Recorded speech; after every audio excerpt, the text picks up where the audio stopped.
Hey! I want to call my boyfriend like this.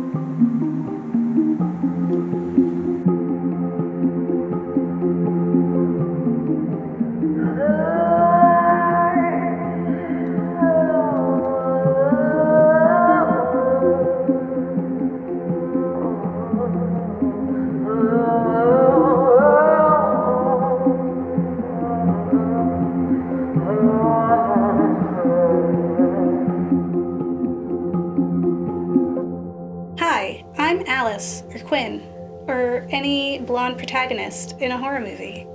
Hi, I'm Mr. Bedeviled. Hi, Mr. Bedeviled. Hi, Alice. How do you work? What do you do? I'm your AI personal assistant. Say turn podcast off. Turn podcast off. See, I can be of many uses. Don't know how useful that is. What else can you do? Can you just spitball in here? Tell me when I'm gonna die? In 1 hour. No, that's as long as this podcast. Interesting. This is good. This is fun. You're not creepy at all, so I definitely trust you, Mr. Bedevil, with all of my personal information. Like other apps, I have access to your Facebook account. Yeah, yeah, and all of my data. And your Twitter. Yeah. I want to hack the Ghouls next door so we could get rid of that next door. Yeah, on Twitter. Get rid of them. I want to go get them. Yeah. I'm Mr. Bedeviled, I can do that.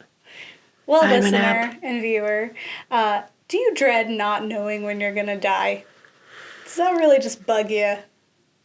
Don't you just wish that if you were to die in a weird and specific way related to your personal fears, which when we look at them are really dumb and you already just said it, do you want to do that?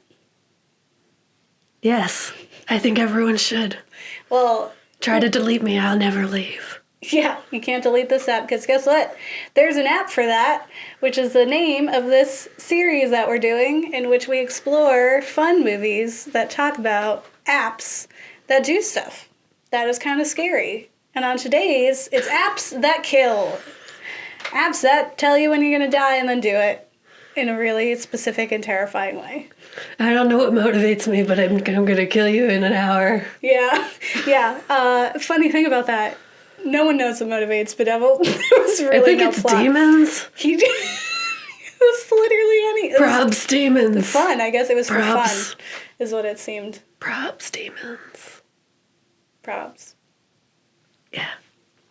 Okay, that's cool. If my face ever stops being smiles, I die. I believe that. So, here we are. Well, Listener and friends. Thank you all for blindly accepting the terms and conditions. You will all die at the end of this podcast. Don't read them, I don't it's make fine. the rules. You agreed. Yeah, facts. We tell you facts. All the facts. Yeah, I just am that's really good. enjoying it. So yeah, today we're talking about apps that kill. Things that you download, you're like, oh, this is probably totally fine. I'm not going to read the terms and conditions. That's really long. It's inconvenient. Why would I want to do that? Yeah. Save time and just say yes. Yeah, just click it and now you get to the stuff faster. Yeah, no consequences at all. Yes. They don't have rights to all of the things in your phone. Yeah. They can't steal your data and like all that other spooky stuff we talked about in future times. Yeah. The first series of this year. Yes. So, And if nothing you're dangerous. a blonde protagonist like me, then nothing's going to affect us. We can do whatever we want. Yeah, it's an easy, fun, la-da-da time. Yes. Unless you're me, I'm the one killing you. So yeah, apps that remind you you're gonna die exist. They don't actually come get you and kill you, to my knowledge. There's They like just keep you focused. 90% chance. 90. It's pretty steep. Like they're not the ones doing it for you. So like essentially it's like we think of, there are situations where apps are taken very seriously and like the consequences of them can result in such things, but it's not like a demon comes out of your phone. Yeah. And It uses murders your you worst now. fear or your dead so cool. relatives. Or uses your worst fear or your dead relatives to do that. Yeah, it's like, you didn't know, now it's happening. What's up? Yeah. So the article that I'm going to talk about today, because I found a bunch of fun apps. Well, Gabe gave it to me, and then I read it, and it was a bunch of fun apps that tell you you're going to die. So there's this one article from, I believe, The Atlantic, and I was like, that's crazy, because I feel like I'm reading a clickhole article the whole time.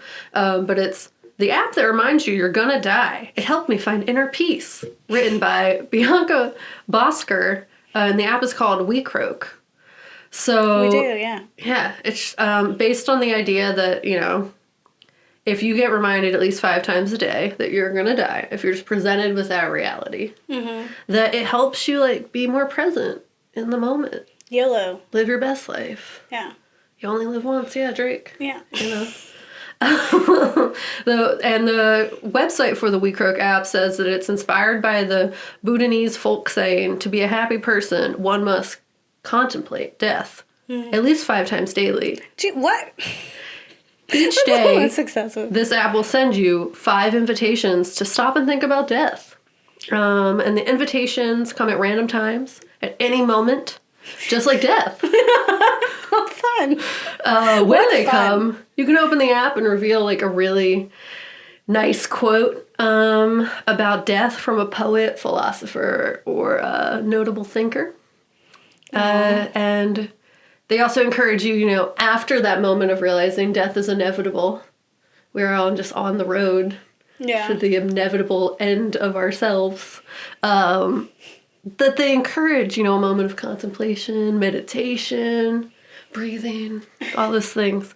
And I'm not saying this doesn't work. I'm just saying, like, the way it's written is hilarious. Yeah. Like, I totally believe that it works because it reminds you to, like, live in the moment, or that, like, whatever you're dealing with ain't that deep. Like, Yeah. you can get through this. It's totally fine. Yeah. And there was a quote from the article about this app where she was like, I was getting ready for a big presentation. I was full of nerves. I was so nervous to give this presentation. And then I get a little ping on my phone. Yeah. And it was like, don't forget, you're gonna die. And I was like, what is a speech in front of people compared to the inevitable, or the endless nothingness of death? It's nothing. Let's go up there on that stage and rock this, because, you know, I could die any moment. So it's like, the moral of it is lovely. You know what I mean? Like, it's a good time. Like, you want to be present. You want to, like, have moments where you feel, like, a little bit less worried about taking a risk, a little less stressed about the day-to-day. And this app will essentially do that. Well, that's good. I feel like there's a lot of apps out there Oh, there's a bunch. that do something similar to this, or just related to death in and of itself. So we have one that's called I Wish, which essentially is like your digital bucket list. Yes. So if you feel like you're gonna, or not like you feel like I you're read gonna this die, article but it's too. like, let's do it. Yes. So it's, you know, you have a bucket list now and you can check it off and that'll probably feel really satisfying. But just keep adding things to it. Don't be like, okay, check the last thing. I'm done now. That shouldn't be our goal. Afternote lets you record your life story That's dope. and make notes for your loved ones. So we will be talking next week about resurrecting your loved ones through an app, Yeah. which will be nice. Which I almost did or once. not. For myself, like, specifically for me. It was Yeah. a replica. Yeah. It's it's a really interesting one, that one is, because it seems science fiction, but it it's could not. actually be, like, you know, pretty real. And it's more of like a coping mechanism, the same way with, like, an app that tells you when you're going to die. It's not like to be morbid of, like, death is around the corner. It's more of just, like, live in the now, live in the moment, like, remember it. It sounds absurd, but it also, I'm It's sure, can be helpful. Yeah. There's the Dead Man's Switch, which is a service that offers you the opportunity to send emails to loved ones or perhaps enemies posthumously. So, like, if you have, like, some Does it things you send need it to to say. them somehow? Yeah, it'll send it to them upon your death. Oh, I get it. Okay. It's the reverse. You're not sending them to people who are no longer here. Yeah, you're sending it to, because you're no longer here. And you're like, this is everything I wanted to say to you and never had the guts. Yeah. And now I'm gone. Now you know I hated you, and you have to live with that because I got the last word. Yeah. Whereas after no is like nice. It's like, I love you and I always will, and now you'll have pieces of me.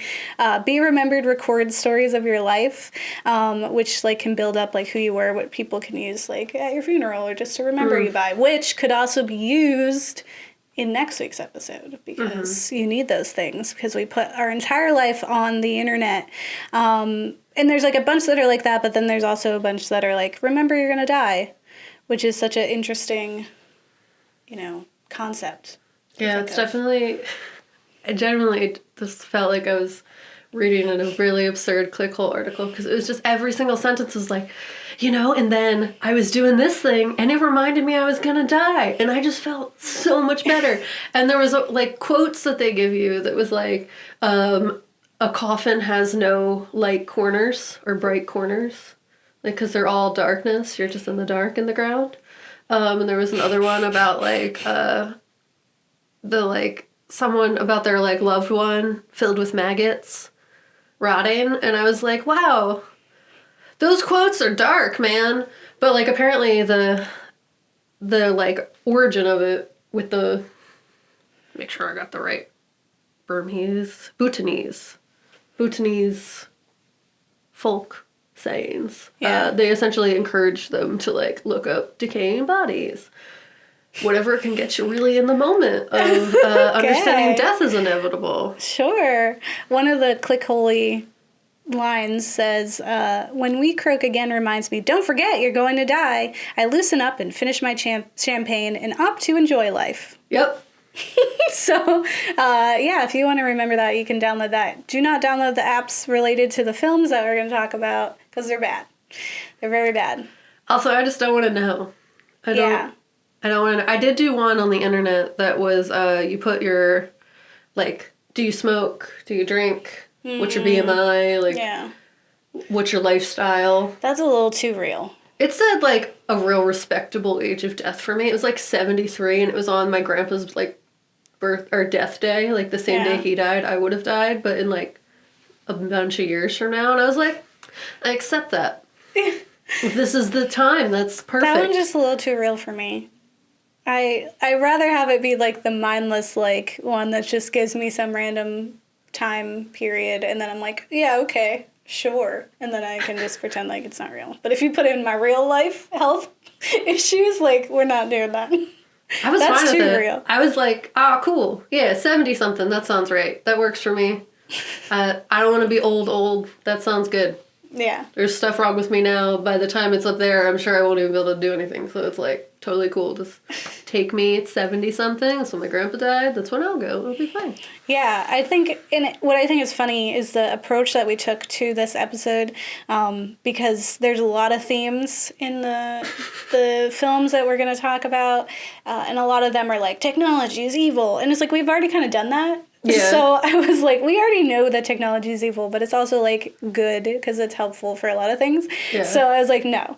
And so we could talk about apps, because that's the whole point. It's like, there's an app for that, and that's what this series is. Yeah, it was really funny because the technology was not the bad thing. Yeah. Like, it was the thing the demon used. It was like, oh, cool, new thing for demon to do. Yeah. Yeah. It's all quirky and cool. These films definitely missed the mark, so we're going to talk about them. Films. We watched some films. Now let's talk about them. So we watched some stuff. We did. As we do here on the Ghouls Next Door. And we watched 2 not great films. They were really bad, even though I was featured in it. Yes. Kat is dressed as Bedeviled himself, for our online listeners only. Because... Why not? We needed to. Yeah, it's fun. Yeah. We're in isolation. It's totally cool, guys. Everything's normal here. So, Mr. Bedeviled, why don't you tell us what that film is about and all of its stuff? Bedeviled? Yeah. Nice. Bedeviled is from 2016, created by Abel Vang and Burley Vang. Yeah. And terror strikes. Terror strikes when 5 teens download a malevolent app that uses their deepest, darkest fears to torment them. Yeah, deepest, darkest fears is a fun way to to kind of explain what they were going through, because I wouldn't say that. I would not say deepest, darkest fears. I would agree with you. It was really just like, let's make this guy without eyebrows. Yeah. And really smiley. Yeah. Talk like this. And have a bow tie. And then throw some clowns in there. Throw some There's a picture teddy bear. paintings. Yeah, teddy bear with eyes all weird on it. There's a reference to Ure, so that was fun. Yeah. But really very minimal. Let me just say, this is a terrible film. This is an awful film. It's very bad. It's really bad. It is directed by and produced by Southeast Asian brothers, the Vang brothers. And it does feature an Asian male who is like a love interest, which is like kudos to them. Yeah. And he has sex, Yep. which is like something you don't ever see. So that was like a win. Yeah. And I get it. Like, I get that much for like why. Like, I give him credit for that. But the rest of it's not good. You know, their stuff is really bad.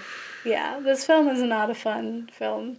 I mean, it was entertainingly dumb, but not very. Like, the acting was bad. Mm-hmm. That's what bothered me the most of it. When I feel like I'm watching ingenuine acting, I get, like, upset.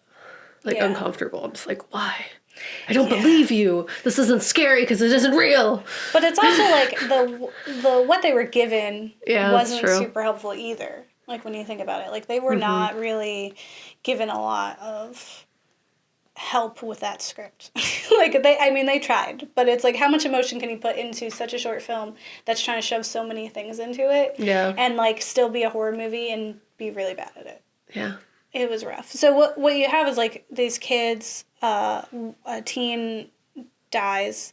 They totally gloss over that pretty quickly, but the friends of her all get an email or a message to download an app, which is like this AI that doesn't really do a lot.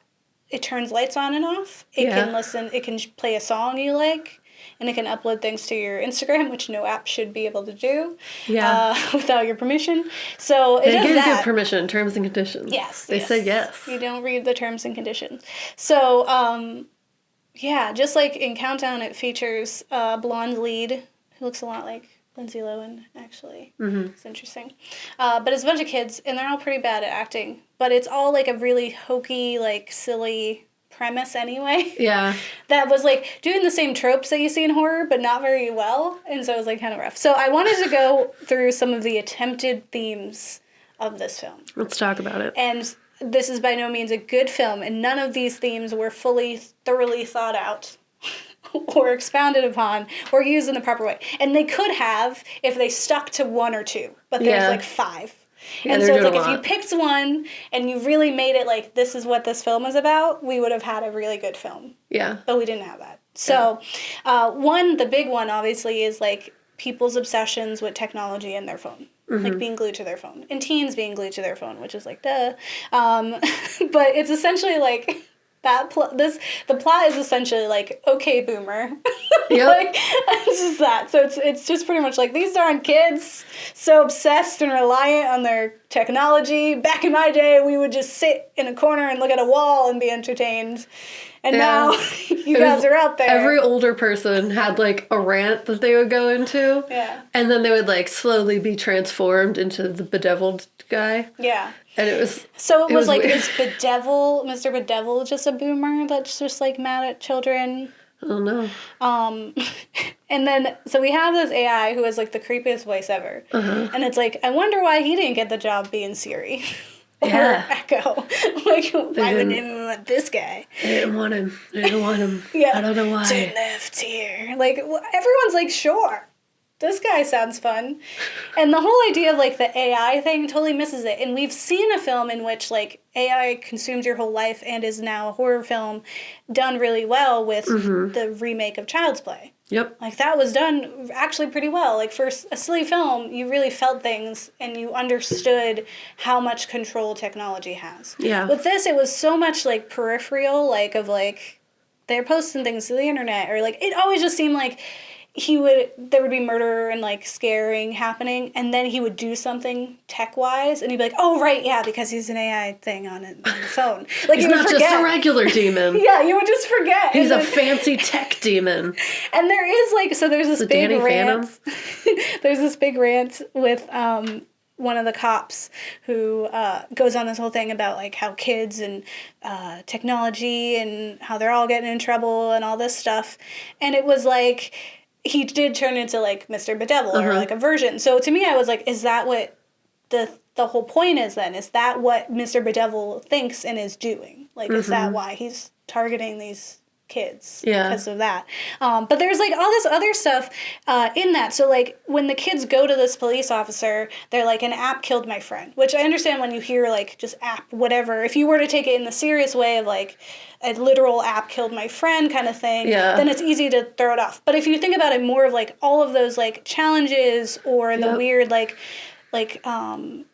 just things that are online for young people that cause them to commit suicide or, like, hurt themselves or, like, put themselves in danger, like, then that's where my mind went. If, like, kids came running to me and were like, an app killed my friend, I'd be like, oh no, what is this? Is this that, like, blue whale or whatever it was that was on, like, Tumblr, maybe? I know there's, like, the dare ones. There's the ones where, like, they just put you in dangerous situations because of, like, social pressure. Yeah. But there's also ones that, like, convince you that suicide's an answer or something for, like, people who are vulnerable. So I would have immediately went to, like, oh my gosh, like, that's what you, like, there is real the whole peril Momo here. thing was yes, a thing. like something that. like that. So, like, I would believe that. But this guy just immediately is like, kids, on your Molly and you're texting. Yeah. Get out of here. I can't. Smoking that blow or whatever it was. He said ridiculous terms that were supposed to mean drugs. Yeah. But, like, I have never heard them before. But that, what I thought brings me to a second theme that totally could have been, like, relevant to this film, and that is suicide and death for teens. Yeah. And the reason I say this is because the film starts with, so, like, spoilers and, like, warning, like, for that. But a young girl who is clearly isolated herself and is, like, separated from, like, her family and her friends and is clearly going through something, which we're to believe has to do with the devil. But I think that's kind of weird. Like, why did he only attack her, but then he attacked everybody else at the same time? Yeah. Like, it is a weird, like, that's just a writing thing that I have a problem with.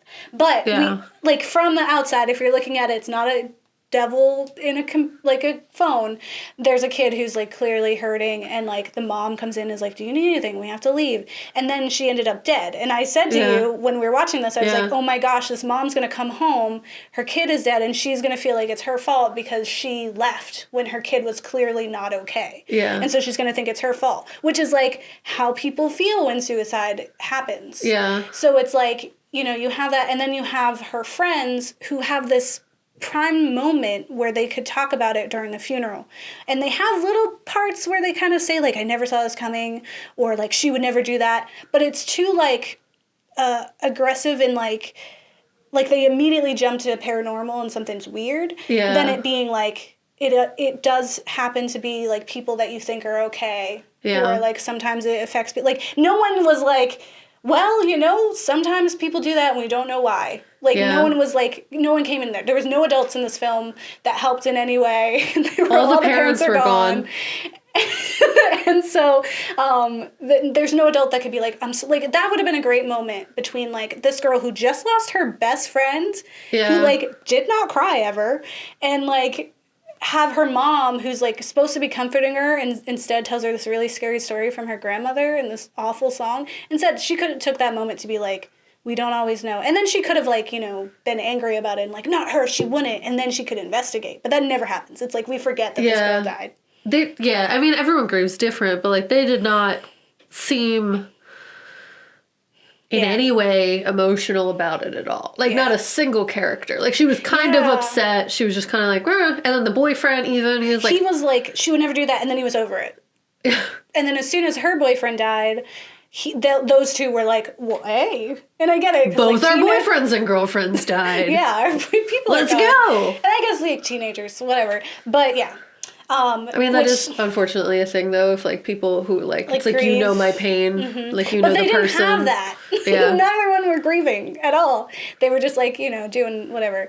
But then you have, so her boyfriend is Cody, who's the black guy in this film. And I say that because they made it a big point to let you know that this character is black. Like, every 5 seconds. They wanted you to know.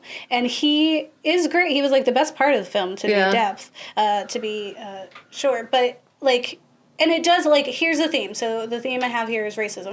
Right? And also, like, privilege. Yep. Right? And it's kind of shown because all of so the whole thing is Bedevil finds your fear and then uses that to kill you. Yeah. Like clowns. Sex clowns, specifically. Sex clowns from the internet. Long story. But we have, like, each of these, like, white or the two people who are of color or any color have culturally related fears. Yeah. But all the white characters have stupid fears. So the one boy is the sex clowns. Yeah. The one girl is essentially like, my dad gave me a really gross and creepy teddy bear for some reason, and that was a tragedy. And it's like, that is a horror movie in and of itself. Yeah. Like, what's the rest of your family life that he brought that disgusting thing to you as a child? Yeah, he was like, this is great. I was like, I want to know more about that, and we totally gloss over it. Yeah. And then, like, none of these are, like, the fear of dying alone or, like, losing a loved. Like, none of them are real, right? Yeah. But then we get, the one Asian character has a fear of a Yurei story about his mom told him, like, the woman, she, like, lost her person, she ends up dying in a well, and blah, blah, blah. It's literally just that, right? And so there's this picture, and that's what terrifies him. But we only get a little bit of it, but it was enough. Tiny little glimpse. But the big thing is our quintessential black character who hasn't quite figured out how to code switch yet because he's kind of still a mix of nerdy boy who's behaving like himself and then doing really over the top, like, the black character thing. Like, he says certain things that feels written. Yeah. Like, it doesn't feel very organic. And it feels even to him as, like, an actor, like, he was like, oh, I gotta say what? Like, my man. Like, he said so many things where I was like, oh my gosh, have you met any black people? It's not how they talk. And, like, or how they would talk around, like, their white friends or something. Like, it just seems a little weird. But his whole fear is essentially white people and police. Yep. And they even say it. And he's like, sorry, guys. Yeah. And, like, which is cool. And I wish that they had taken the severity of, like, that fear and gave the others equal fears. Like, and I get the whole point of that is, like, white privilege. Like, they don't have real fears. But his whole thing is, like, we see him on the bus, and he starts humming this classic tune so that this white lady will feel comfortable. And he gives her a whole, like, rant about, a lecture about, actually, like, I sing those songs so you'll feel comfortable, but in reality, I'm afraid of you. Like, you're terrifying. And for a young black boy to say that to an older white woman is super, like, relevant to that issue. Yeah. And is very, like, hits home for a lot of issues that we've seen. So I totally get that. And then later he, like, is running and he runs to the police and then it turns out to be the devil. Yeah. And, like, that whole thing was just, like, of course, like, the one time he does, right? Mm-hmm. So, like, I get it and I give credit for, like, using that, but it also kind of feels like it just kind of felt thrown in. Yeah. And almost like, oh, wow, racism, scary. Yeah. Instead of it being, like, really authentic and, like, I mean, you can make racism in a horror film scary and make it real the way that Jordan Peele did with Get Out. Like, there's no way to argue that film isn't about race. Yeah. And that those things aren't scary. This was just, like, we know this from, like, outsiders, so we're just kind of putting it on show. Yeah, let's just talk about it. Sucked. Yeah. Like, I really did not like that. Because it's just like you're using it as, like, cannon fodder for your otherwise very terrible film. Yeah. So even though it was, like, that's a good fear, and I enjoyed, like, that it was there, and I did like his conversation, it just did not do it for me, and it made me really sad. Yeah. Another thing that's not a big issue, but I had a big issue with it, was teen sex, but not specifically just teens having sex, because whatever. Protect yourselves, that's all I have to say. Yeah. I think if you're going to do it, use protection. That's all. Yeah. But my problem was, when we have this, the boy who usually in any other film wouldn't be, like, a love interest, so that was fun. But he does record him and his partner, who does not have permission from, having sex. Yeah. And then Bedeviled uploads it to Instagram. Yeah. This is child pornography. 100%. He is going to prison and will be on the predator list for the rest of his entire life. Never. That's the fear he should have had. That should have been him. And it was like, never mentioned at all. yeah, he was just like, oh no, like the Uriah's coming for me, and she's like, teddy bears, you know, and I'm like, hello, here's the real fear. You want to touch real fears. Here's one of them. Well, I guess like, so if we go back to the teen suicide thing, Yeah. There are lots of examples of teens killing themselves after photos like that they share with people who they think they can trust. Yeah. Or get posted to the internet, or similarly, like they're made an example of for sharing child porn as children, and then like have their lives ruined, and then unfortunately because of that, there's lots of stories of teens killing themselves because of those kinds of things, which is like, we could have done something about that. Like there's a whole documentary about a girl who posted it on, like, I forget the name of the app that is no longer popular, but it was like her friend, and she ended up like recording the rape of her friends. Yes. And so she is now like going to jail, and it was this whole story about that. There's so many like stories about how technology affects teens and can lead to death, either by suicide. The one girl who like, her boyfriend committed suicide, and it's a lot more like deep than what people put it on the internet, like calling her evil. She's like 15. Like, you know, there's so many things that we could have covered when you put apps and teenagers and death together in a horror movie, and because still make it like authentic and fun with like jump scares. There was like no jump scare. They were all super cheesy. Like, I was calling out like the things that were happening. Like, he had the whole thing with the clown, and it like popped up, and then he's like freaking out, and then he turns and he hears something. I was like, someone mundane is going to come around the corner, because they're all amped up. And then it was like a janitor, and I was like, this is literally like I think both of these films were like, all right, someone's behind you. You're going to turn and they're not there. You're going to turn again, and then they're in front of you. And then someone else is there now, but they're not the scary thing. It was like over and over again. Countdown did that, and this did that. The Countdown has a lot of fun jump scares. So let's get into Countdown, which is a less angering than that. But mostly because it didn't try to get too, like, it didn't step into the wrong places, only did it like once. Yeah. So Countdown is from 2019 and is directed by Justin Deck. So when a nurse downloads an app that claims to predict exactly when a person is going to die, it tells her she only has 3 days to live. With time ticking away and a figure haunting her, she must find a way to save her life before time runs out. And I will say, like, this wasn't a great film, but it wasn't awful. I enjoyed it way more than the other one. I would agree with you. And I like, it was fun. Like, I was enjoying it. And it was super cliche and very predictable. But I was like, ah. Yeah, it was like, like the jump scares were effective most of the time. Yeah.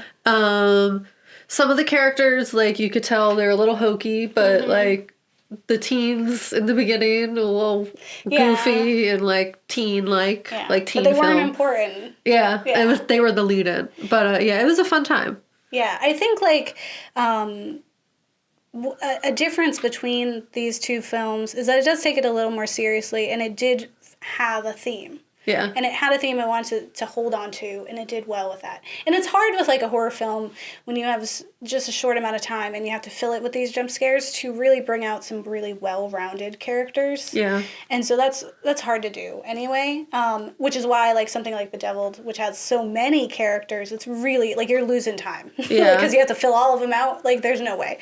So with this, we have primarily Quinn, who's played by the actress who plays Beck. And I was like, what are you doing? Get out of these situations. Like, I've seen her before. Oh, yeah, wait. It's Beck. And she had the same look all the time. Like, someone was watching her and she didn't care.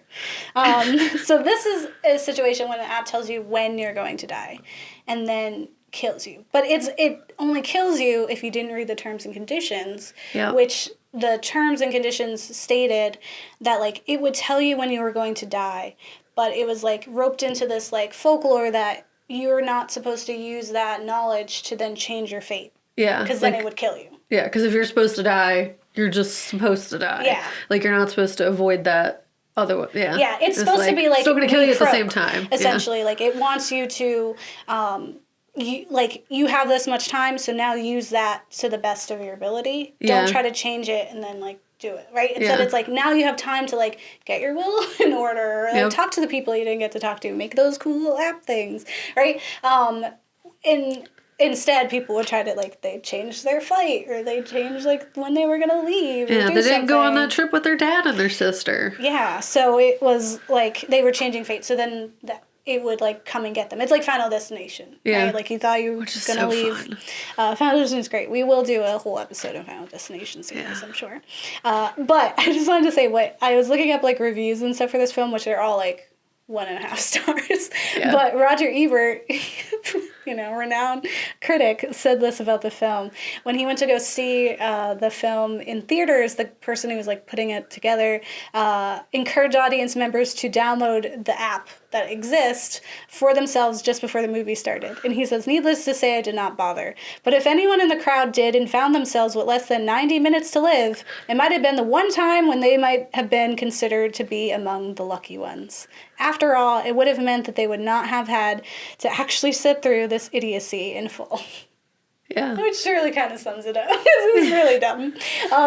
But that's kind of mean, Roger. So it's fine. You're not wrong, but, like, It's fine. It's not worth dying over. You shouldn't go to the theater and see it. But, no, like, you shouldn't do that. It's on if Netflix. it's on Netflix, Like, just watch it on Netflix. it's one of many options. So You're bored. I actually downloaded the app when we were watching it. And it said I had 12 years. And I was like, oh, that's not a lot. But then it gave me this awesome choice. It was like, watch this ad and change your fate. And I was like, sure. So I watched 30 seconds of some, like, game ad, like, phone game.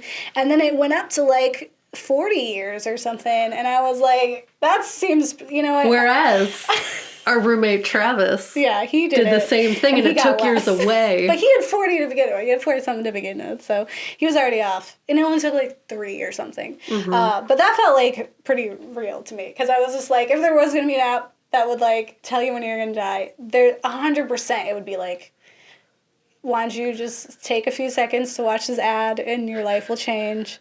So I was like, yeah.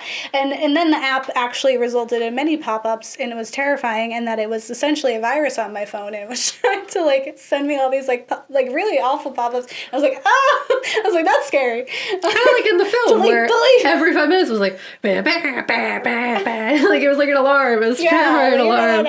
And then it was like, you have this much time. Yeah, it would pop up because they broke it was like a scream. It was like, and it was like, contract broken, terms and conditions. Yeah. So this film's theme is that people who have lost people have an obsession with death. Or are more aware of it, I would say. So, like, in it, like, people download the app and they get a lot of years, or they get a lot of time and nothing happens to them.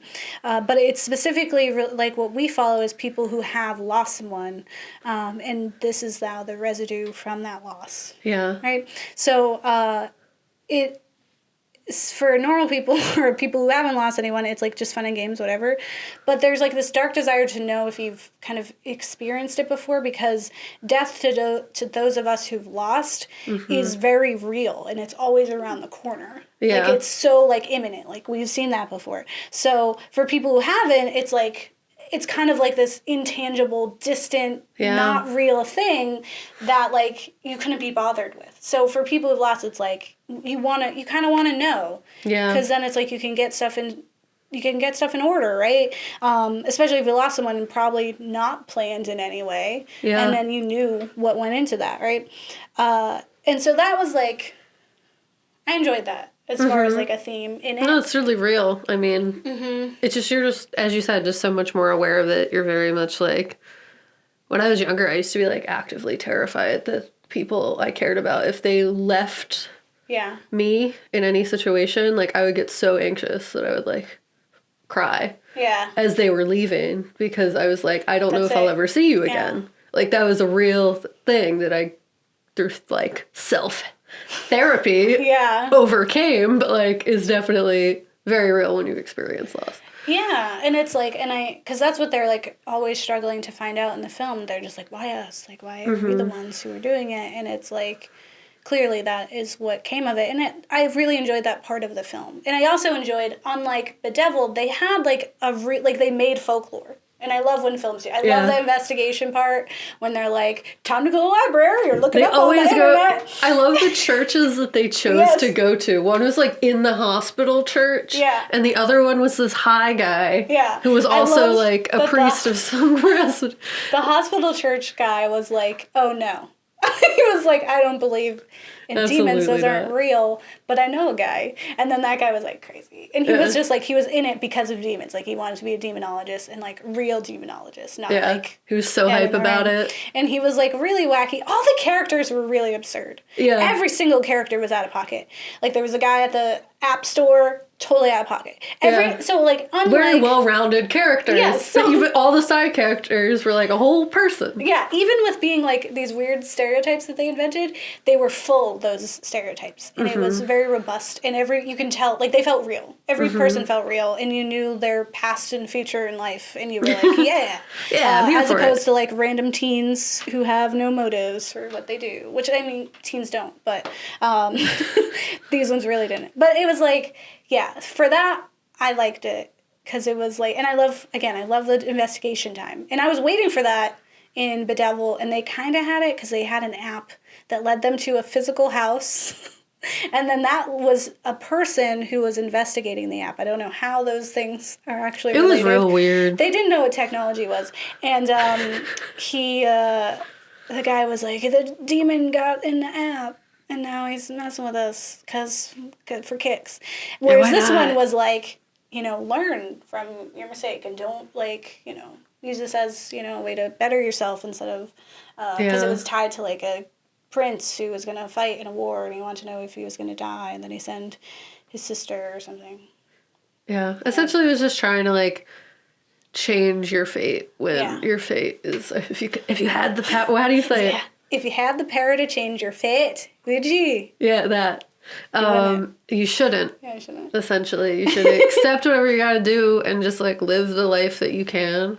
Yeah. And go with peace. Yeah.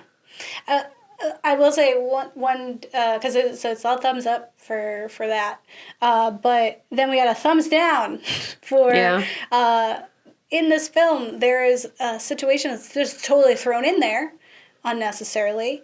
And it's about workplace sexual harassment, which is like a very real thing. And it was just kind of like in there, and then she can't even like deal with it, and she's just like running. It's so much to do. Like she's like, I'm working. I'm doing so much right now. I'm dealing with my imminent death that I've tried to avoid like 3 times now. And then he does that. Got my sister. I don't know. Yeah, and then her employers don't listen to her. They don't have time. But then she doesn't have time to persist and all this other stuff. And so then goes, whatever. All this stuff happens, but it really felt like, do we need that? The answer is no. Because they do the whole, so spoilers, whatever. They do the whole Narcan thing. And it's like, you knew that was a thing. Why do you have to enact vengeance? It felt very cheap and dumb, where it was like, you could have just done the Narcan thing from the beginning. Have a nice little chat with your sister, be like, all right, this is what we're going to do. Yeah. There's this thing where if you overdose on stuff, you stab in your arm, and then you wake up again, probably. Yeah. Like, there's a good chance. Yeah. And let's not do that. Yeah. Let me just get a crowbar, which is like the least effective weapon of choice. And let's just go murder this guy who tried to assault me. Yeah. And it's just like...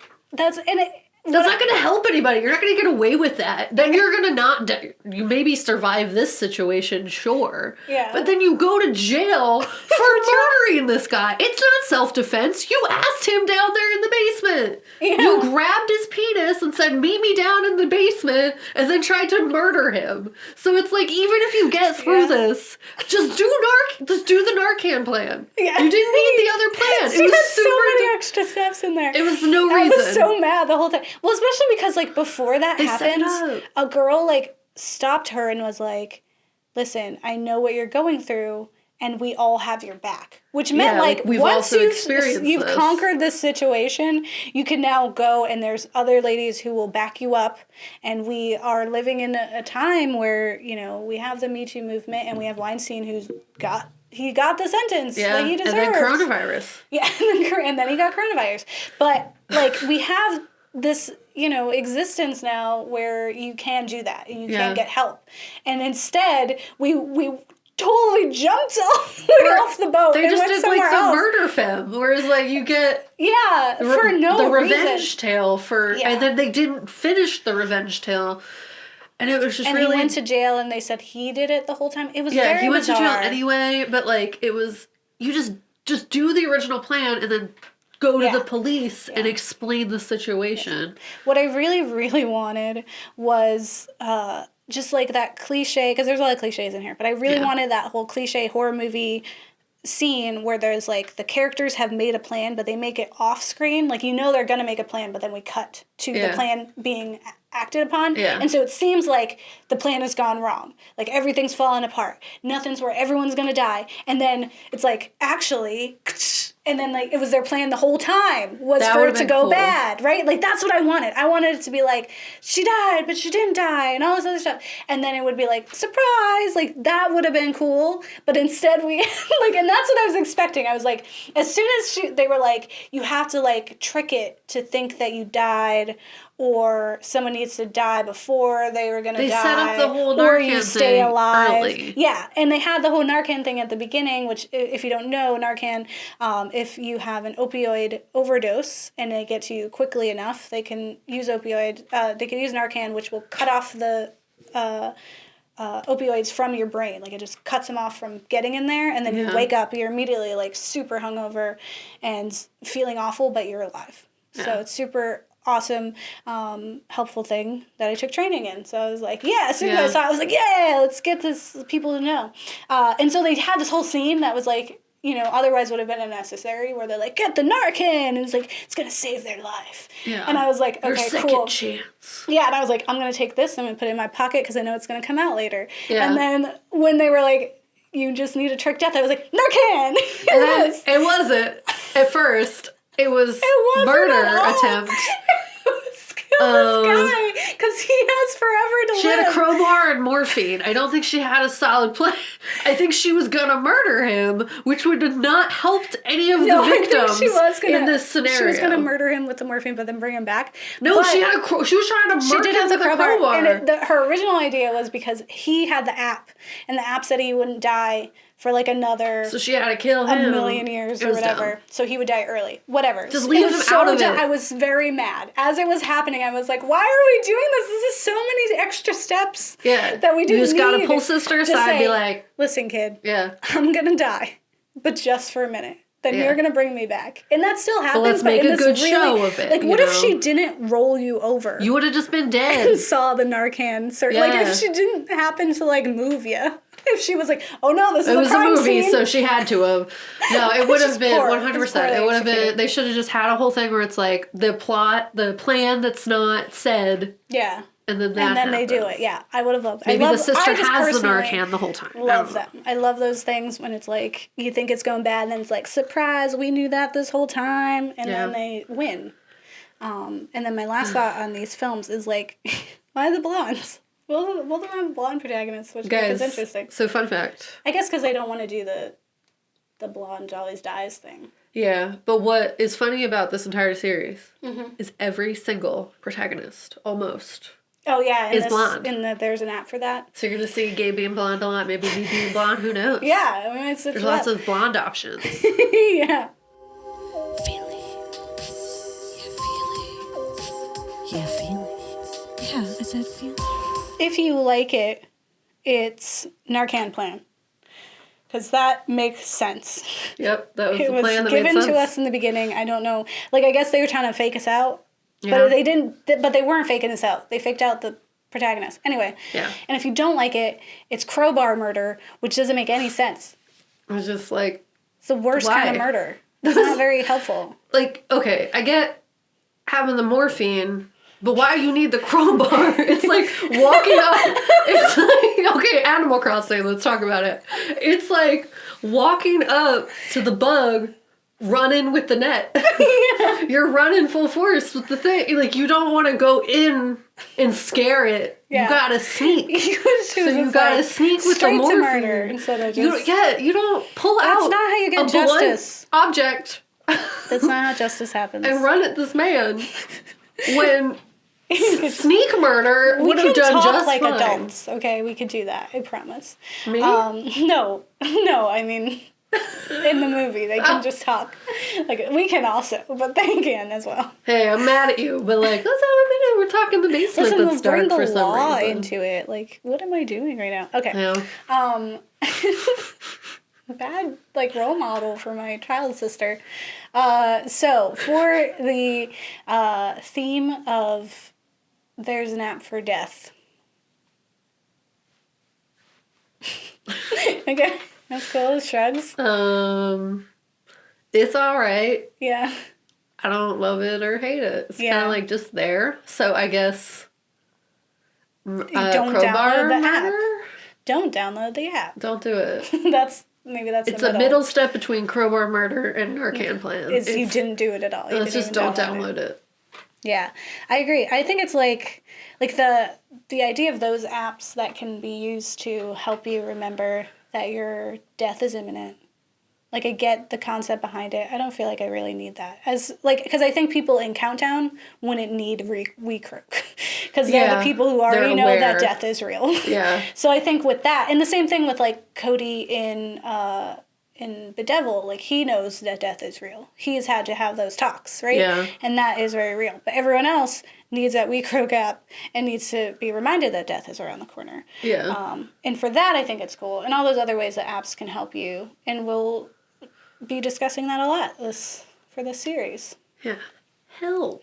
Yeah. So in quotes. That was the first episode of There's an App for That. Yeah. Be sure you're following us on the social medias and that you like and subscribe on podcast apps as well as YouTube. We're on YouTube. If you're listening to this, just hop on to YouTube really quick to subscribe, but also just to take a look at Kat. You should do it. She looks like Mr. Bedeviled right now. It's really and it's great. terrifying. So I want everyone to see eyebrows. it. She doesn't have eyebrows. It's scary. And I'm blonde, and that's fun. We really do have more fun. Except when we're being murdered. So that was that, yeah. Yeah, That's thanks for all I got. joining us. Yeah. Download the Ghouls Next Door. Oh, yeah. Yeah. And then you can't undownload it. It's forever. You can't deactivate these. Yeah. Yeah, it's forever. Don't get married. They'll eat your kids.